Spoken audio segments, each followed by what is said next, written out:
તો અન્ય એક મોટા સમાચાર અત્યારે સામે આવી રહ્યા છે, તેના પર નજર કરીએ। આણંદમાં રાહુલ ગાંધીની જિલ્લા પ્રમુખો સાથે વિશેષ બેઠકનું આયોજન કરવામાં આવ્યું છે।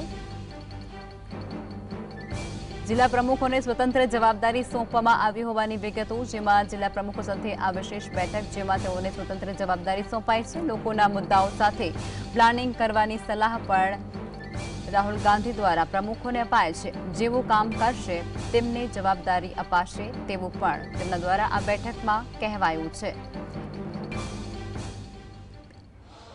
ગુજરાત પ્રદેશ કોંગ્રેસના પૂર્વ પ્રમુખ અને સીડબ્લ્યુસીના સભ્ય જગદીશભાઈ ઠાકોર સાથે સીધી વાત કરીશું કે નેતા આજ રાહુલ ગાંધી પ્રશિક્ષણ શિબિરમાં ભાગ લીધો, નવા જિલ્લા જે પ્રમુખો છે તેમની સાથે પણ વાર્તાલાપ કર્યો।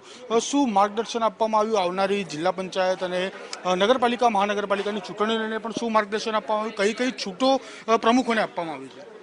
ખાસ તો બે વસ્તુ ઉપર ભાર મૂકવામાં આવ્યો, બે વિચારધારા ઉપર, એક આરએસએસ અને બીજેપીની વિચારધારા અને કોંગ્રેસની વિચારધારા, બંને વચ્ચેનો જે તફાવત સમજાવ્યો કે મુઠ્ઠીભર લોકો આ દેશના માલિક બને એ વિચારધારા આરએસએસની બીજેપી છે, અને આ દેશના માલિકો છે એ દેશના માલિક બને એ વિચારધારા કોંગ્રેસની છે। વાત કરી ચૂંટણીઓ જીતવાની આખી જે સિસ્ટમ બની છે એ તમામ સરકારી એજન્સીઓ કેપ્ચર આરએસએસે કરી છે, ભાજપે કરી છે, એના બળ ઉપર ચૂંટણીઓ જીતાય છે, અને એમણે વોટર લિસ્ટથી માંડી અને ચૂંટણી પંચ આખું શું કરે છે એની વિગતો આપી।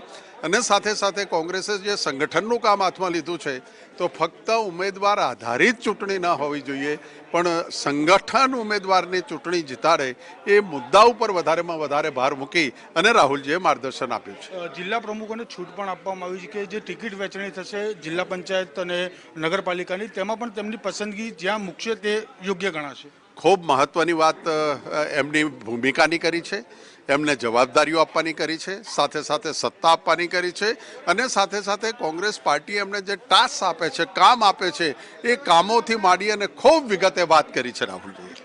ચોક્કસથી જગદીશભાઈ ઠાકોર જે સીડબ્લ્યુસીના મેમ્બર છે અને પૂર્વ ગુજરાતના જે પ્રમુખ છે તેઓ રહી ચૂક્યા છે, તેમણે કહ્યું કે રાહુલજી ખૂબ જ મહત્વની બેઠકની અંદર ચર્ચા કરવામાં આવી છે। આરએસએસ અને ભાજપની જે રણનીતિ છે તેને તોડી પાડવાની પણ આ બેઠકની અંદર ચર્ચા છે તે હાલ કરવામાં આવી છે। કેમેરા પર્સન મિત ભટ્ટ સાથે ધવલ બારોટ, GSTV આણંદ।